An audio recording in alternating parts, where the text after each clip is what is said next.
Hello मेरे प्यारे बच्चों। तो बच्चों, आज का हमारा टॉपिक है क्रोमोसोमल डिसऑर्डर।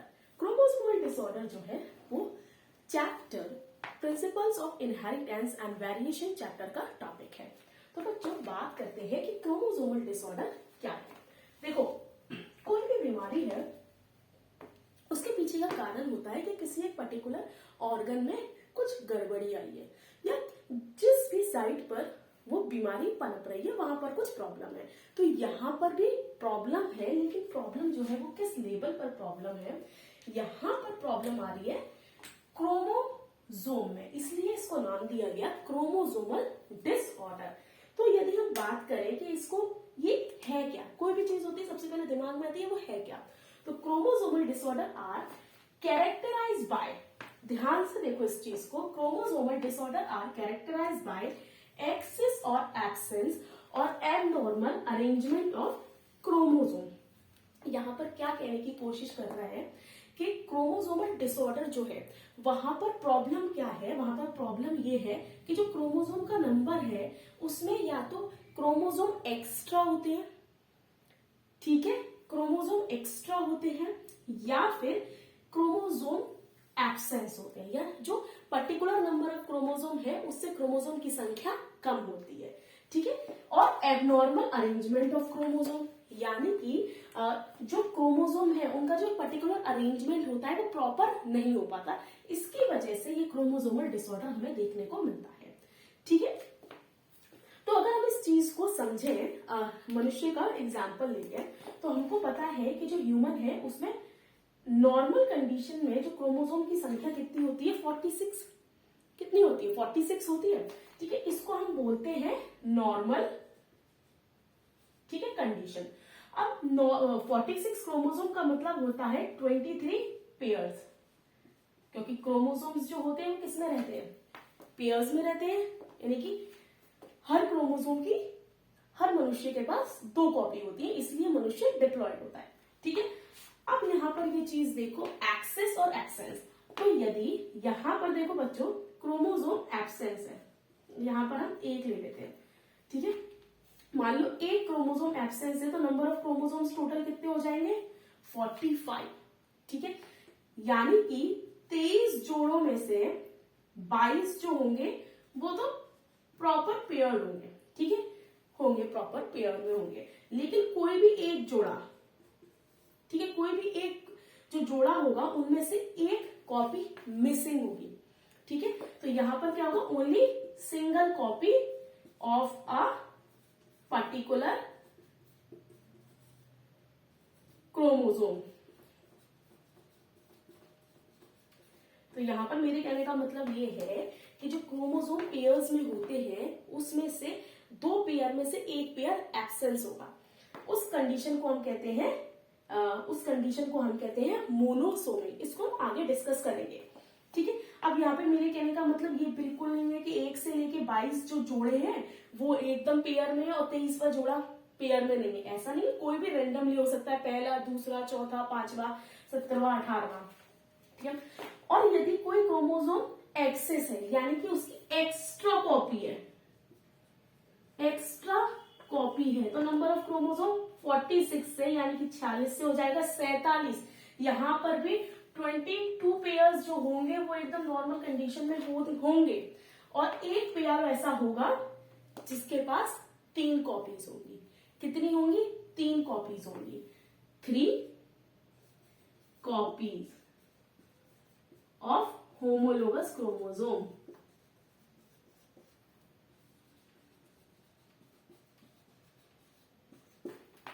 ठीक है। तो इस कंडीशन में हम कहेंगे कि ये क्रोमोसोमल डिसऑर्डर को रिप्रेजेंट करती है। तो यहां पर अगर हम देखें कि एबनॉर्मल अरेंजमेंट ऑफ क्रोमोसोम भी है, ठीक है। जरूरी नहीं है कि केवल सिंगल कॉपी मिस हो, ठीक है, जरूरी नहीं है कि केवल एक ही पेयर ऐसा हो जहां पर एक्स्ट्रा क्रोमोसोम, ऐसा भी हो सकता है कि एक से ज्यादा क्रोमोसोम में ये कंडीशन हमें देखने को मिले एक ऑर्गेनिज्म के अंदर, ठीक है। अब हम यहाँ पे बात करते हैं कि ये कंडीशन अराइज कैसे होती है। देखो बच्चों, ये कंडीशन अराइज होती है जब मियोसिस के टाइम पर, क्योंकि गैमीट का फॉर्मेशन मियोसिस के टाइम पे होता है। तो मियोसिस के टाइम पर जब क्रोमोसोम का सेग्रीगेशन नहीं हो पाता।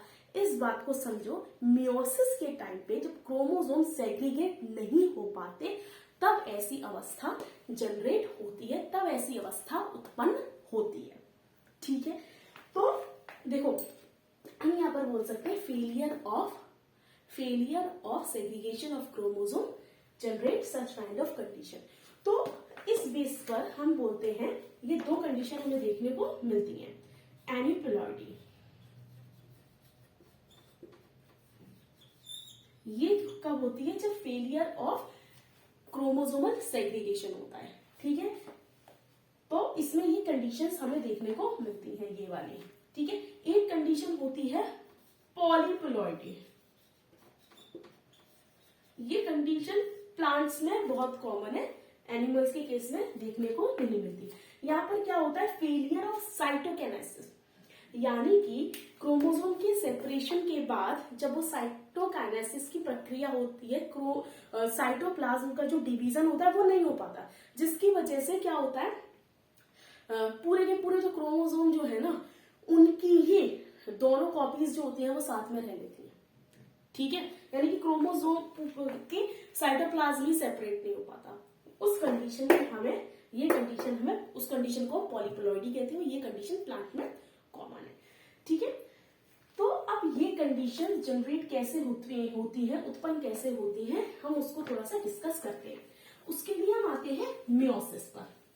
ठीक है, इस पर आते हैं मियोसिस पर, क्योंकि हमें इस कंडीशन को, क्रोमोसोमल डिसऑर्डर को डिटेल में समझना है, अच्छे से समझना है कि एग्जाम के टाइम पे कोई भी क्वेश्चन आए तो हम उसमें प्रॉब्लम उत्पन्न ना हो और हम उसको क्विक सॉल्व कर लें। तो हम आ जाते हैं मियोसिस फर्स्ट पर। हम यहाँ पर मियोसिस जो है वो डिटेल में नहीं पढ़ रहे हैं, हम बस यहाँ पर क्रोमोसोम के सेग्रीगेशन पर आते हैं डायरेक्टली। ये यहाँ पर एक सेल है, मैंने यहाँ पर 3 सेट ऑफ क्रोमोसोम लिए। ठीक है, 3 सेट्स ऑफ क्रोमोसोम, यानी कि टोटल क्रोमोसोम कितने हैं? 6। ठीक है, तो यहाँ पर ये देखो, एक क्रोमोसोम ये हो गया, एक क्रोमोसोम ये हो गया। अब बना लेते हैं इनके होमोलोगस पेयर। इनका ये, इनका ये और इनका ये। ठीक है, तो ये 3 क्रोमोसोम है, 3 क्रोमोसोम के सेट है, 1 2 3। तो अब क्या होगा बच्चों कि जब क्रोमोसोम जो होंगे, ये क्रोमोसोम क्या हो चुके, अलाइन हो चुके हैं। उसके बाद क्या होगा, यहाँ पर स्पिंडल फाइबर्स जो होंगे उससे अटैच हो जाएंगे, पोल से स्पिंडल फाइबर इनको अपनी तरफ खींचेंगे। एनाफेज के टाइम पे क्या होता है, इनका सेग्रीगेशन होता है। ठीक है, तो मियोसिस में क्या होता है, होमोलोगस क्रोमोसोम्स जो होते हैं वो सेपरेट होते हैं। क्या होते हैं? होमोलोगस क्रोमोसोम्स जो होते हैं वो सेपरेट होते हैं। तो नॉर्मली क्या होना था, नंबर ऑफ क्रोमोसोम हाफ होने थे यहाँ पर, तो यानी कि जो दोनों डॉटर सेल्स बननी थी वहां पर ये मैंने ऐसे उनको 3-3 क्रोमोसोम मिलने थे। पर यहाँ पर क्या होगा, यहाँ पर हम यहाँ पर सेकेंड नंबर वाले क्रोमोसोम के सेट को ले लेते हैं, ये सेग्रीगेट नहीं हो पाए। ठीक है, ये सेग्रीगेट नहीं हो पाए तो देखो क्या हुआ बच्चों कि एक जो सेल थी, ये हमने दोनों सेल बना ली, एक जो सेल थी उसके पास सिर्फ पहला और तीसरा ही क्रोमोसोम आ पाया। ठीक है, दूसरे नंबर का क्रोमोसोम उसमें एब्सेंट हो गया। ठीक है, और यहां पर जो दूसरी सेल थी उसमें क्या हुआ कि तीनों क्रोमोसोम्स तो आए, लेकिन जो दूसरे नंबर का क्रोमोसोम था उसकी दोनों कॉपीज एक ही सेल के पास आ गई। ठीक है, ठीक है, ये कंडीशन आई यहाँ पर। अब क्या होगा, अब ये एंटर मारेंगी मियोसिस सेकंड में। ठीक है, अब ये दोनों एंट्री मारेंगे, पहले हम इनकी बात कर लेते हैं। ठीक है, अब इन्होंने एंट्री मारी मियोसिस सेकंड में। ठीक है, तो अब लगा देते हैं, इनको भी अलाइन कर देते हैं।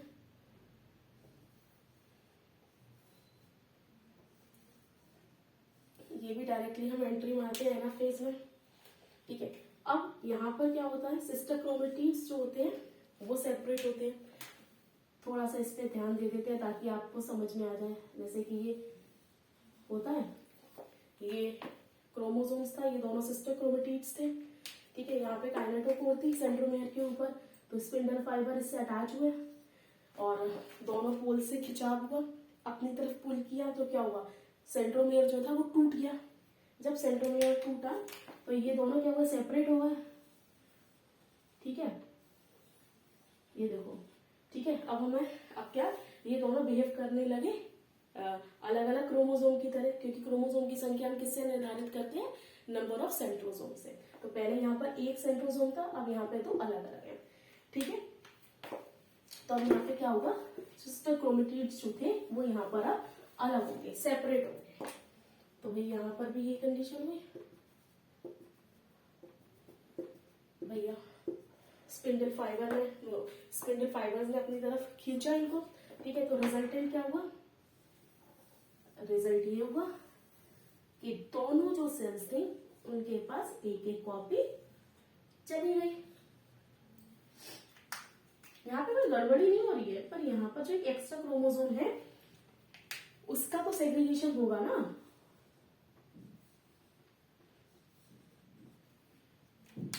तो दोनों सेल को एक एक हम इसको ऐसे बना देते हैं, यहाँ पे ताकि समझने में आसानी है कि ये पेयर है, ठीक है, होमोलोगस क्रोमोसोम है आपस में, ठीक है। तो ये दोनों जो सेल थे डॉटर सेल, इनके पास टोटल नंबर ऑफ क्रोमोसोम 4 थे।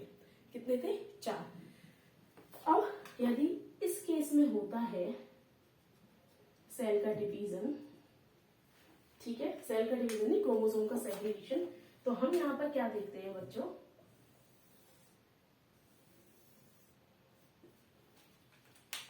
कि दोनों ही सेल के पास सेग्रीगेशन यहाँ पे नॉर्मल हुआ है, लेकिन दोनों के ही पास दूसरे नंबर का क्रोमोसोम मिसिंग है।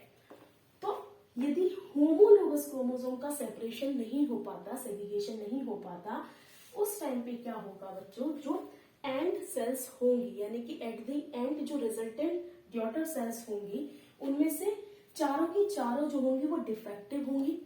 2 ऐसी होंगी जिनके पास क्रोमोसोम एक्सेस होगा, एक एक्स्ट्रा क्रोमोसोम होगा। जैसे कि आप देख रहे हैं नॉर्मल कंडीशन क्या होनी थी, ये होनी थी नॉर्मल कंडीशन, ठीक है। लेकिन एक क्रोमोसोम यहाँ पर एक्सेस है, यानी कि सेकंड नंबर का क्रोमोसोम जो है उसकी दोनों कॉपी एक ही सेल के पास है। तो यहाँ पे 2 सेल्स ऐसी होंगी, ये भी एबनॉर्मल होंगी, क्योंकि यहाँ पर ये 2 सेल ऐसी हैं जहां पर सेकंड नंबर का जो क्रोमोसोम है पूरी तरीके से उसका पूरा सेट ही गायब है, सेकंड नंबर का क्रोमोसोम है ही नहीं उस कंडीशन, ठीक है।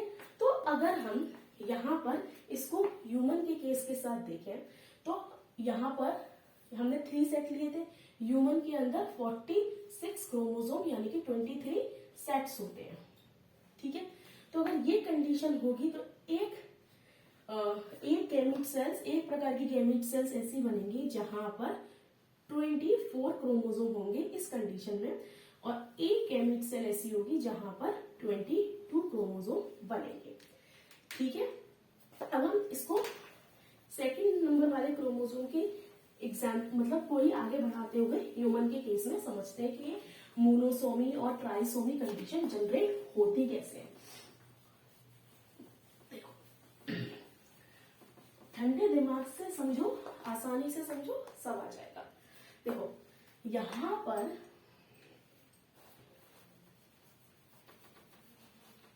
यहां पर 24, एक जो डिफेक्टेड गैमीट सेल थी उसके पास 24 क्रोमोसोम थे, और दूसरे प्रकार की जो डिफेक्टेड सेल थी उसके पास 22 क्रोमोसोम थे, ठीक है। तो इस केस में इसको स्पर्म मान लिया और इसका फ्यूजन कराया, इसका फ्यूजन हुआ एक नॉर्मल एग सेल के साथ। तो जब इन दोनों का डीएनए फ्यूज होगा, इनका न्यूक्लियस फ्यूज होगा, तो टोटल नंबर ऑफ क्रोमोसोम कितने होंगे ऑफस्प्रिंग में, यानी कि जो ऑफस्प्रिंग प्रोड्यूस होगा ऑर्गेनिज्म में, उसमें कितने होंगे टोटल नंबर ऑफ क्रोमोसोम? 47 और कितने सेट्स होंगे? देखो सेट 22 पेयर्स या 22 जो सेट्स होंगे वो नॉर्मल होंगे हैं। लेकिन हम दूसरे नंबर की क्रोमोसोम की बात कर रहे थे, यहाँ पर उसकी दोनों कॉपी है, इसके पास उसकी दोनों कॉपी है, और ये एक नॉर्मल है तो इसके पास सिंगल कॉपी है, क्योंकि गैमेट के पास तो हाफ नंबर ऑफ क्रोमोसोम होते हैं। तो यहाँ पर जो सेकंड नंबर वाला क्रोमोसोम था उसकी कितनी कॉपी आएंगी ऑर्गेनिज्म के पास? ऑफस्प्रिंग के पास कितनी कॉपीज आएंगी? 3। ठीक है, तो सेकंड नंबर वाला जो पेयर है उसकी 3 कॉपीज है। ठीक है, तो ये कंडीशन होती है हमारी ट्राइसोमी। ठीक है, अब इस कंडीशन पे आते हैं, ये कंडीशन हमारी डन हो गई। अब हम इस कंडीशन पे आते हैं, यहां पर हम इसको एग मान लेते हैं और एक नॉर्मल स्पर्म सेल के साथ इसका फ्यूजन कराते हैं। तो जब इन दोनों का डीएनए फ्यूज होगा, ठीक है, जब इन दोनों का डीएनए यानी न्यूक्लियस फ्यूज होगा, तो जो ऑफस्प्रिंग बनेगा उसका जो मतलब ऑफस्प्रिंग जो बनेगा उसमें नंबर ऑफ क्रोमोसोम्स कितने होंगे? उसमें नंबर ऑफ क्रोमोसोम कितने होंगे बच्चों? उसमें होंगे 45। जाइगोट बनेगा इससे, उसके बाद उसमें डेवलपमेंट होगा तो वो ऑर्गेनिज्म बनेगा। ठीक है, तो नंबर ऑफ क्रोमोसोम होगा 45। अब यहाँ पर देखो 45 में से 22 पेयर्स जो है या 22 सेट्स जो है क्रोमोसोम के वो नॉर्मल है, यानी कि सबके पास 2-2 कॉपीज है। लेकिन यहाँ पे वहां पे क्या हो रहा था कि सेकंड नंबर वाला क्रोमोसोम की एक भी कॉपी नहीं थी, एक प्रकार की डिफेक्टिव सेल ऐसी बनी। तो यहाँ पर लिखेंगे 0 और यहाँ पर तो नॉर्मल, क्योंकि एक नॉर्मल स्पर्म है तो इसके पास कितनी होगी? 1 कॉपी। तो यहाँ पर जो ये ऑफस्प्रिंग होगा उसके पास कितनी कॉपी होंगी इसकी? 1। वो कैसा होगा? सिंगल, नॉट मिंगल, वो सिंगल होगा। ठीक है, तो इस कंडीशन को हम क्या कहते हैं? 1 का मतलब कहता है मोनो, तो इस कंडीशन को हम कहेंगे मोनोसोमी। तो ट्राइसोमी और मोनोसोमी दोनों ही जो है वो रिप्रेजेंट करती है क्रोमोसोमल डिसऑर्डर को। ठीक है, इसके अलावा बच्चों क्या होता है कि मान लो यदि बहुत रेयर है कि मान लो एक गैमेट ऐसा है जिसमें 22 क्रोमोसोम बने और उसका फ्यूजन भी एक ऐसे गैमेट के साथ होगा जिसमें 22 क्रोमोसोम ही थे, एक पर्टिकुलर क्रोमोसोम। वैसे ही बहुत रेयर कंडीशन है। ठीक है, तो फिर यहाँ पे क्या होगा? यहाँ पे 22 पेयर्स ही होंगे, यानी कि 44 क्रोमोसोम, 44 क्रोमोसोम। तो यहाँ पर मान लो सेकेंड नंबर का क्रोमोसोम ही गायब है, दोनों ही कॉपी गायब, तो उसको हम कहेंगे निलसोमी, है ही नहीं वो। ठीक है, ये भी आता है हमारा क्रोमोसोमल डिसऑर्डर में। इसके अलावा टेट्रासोमी भी आता है कि भाई यहां पर भी ये कंडीशन रेयर होती है, क्योंकि जरूरी नहीं, बहुत कम चांसेस होते हैं कि दोनों डिफेक्टिव जर्म सेल आपस में फ्यूज करें। मान लो यहाँ पर 24 है, यहाँ पर भी 24 है और एक पर्टिकुलर नंबर के क्रोमोसोम दोनों में गायब है, तो ये कंडीशन होगा, यहाँ पे नंबर ऑफ क्रोमोसोम होगा 48, ये कंडीशन हो गई टेट्रासोमी। ठीक है, बहुत रेयर कंडीशंस है। ठीक है बच्चों, तो बच्चों ये था हमारा क्रोमोसोमल डिसऑर्डर है क्या, क्रोमोसोमल डिसऑर्डर किस वजह से होता है, क्रोमोसोमल डिसऑर्डर होने के पीछे पूरी प्रोसेस क्या होती है और किस तरीके से नंबर ऑफ क्रोमोसोम 47 और 45 आता है, हमने सब डिस्कस किया इस लेक्चर के दौरान। तो हमारे सिलेबस में 3 टाइप के क्रोमोसोमल डिसऑर्डर दिए हैं, Down syndrome, Turner syndrome, Klinefelter syndrome. तो नेक्स्ट लेक्चर में हम इनके बारे में डिस्कस करेंगे। तब तक के लिए बाय बाय और रिवीजन जरूर कीजिएगा।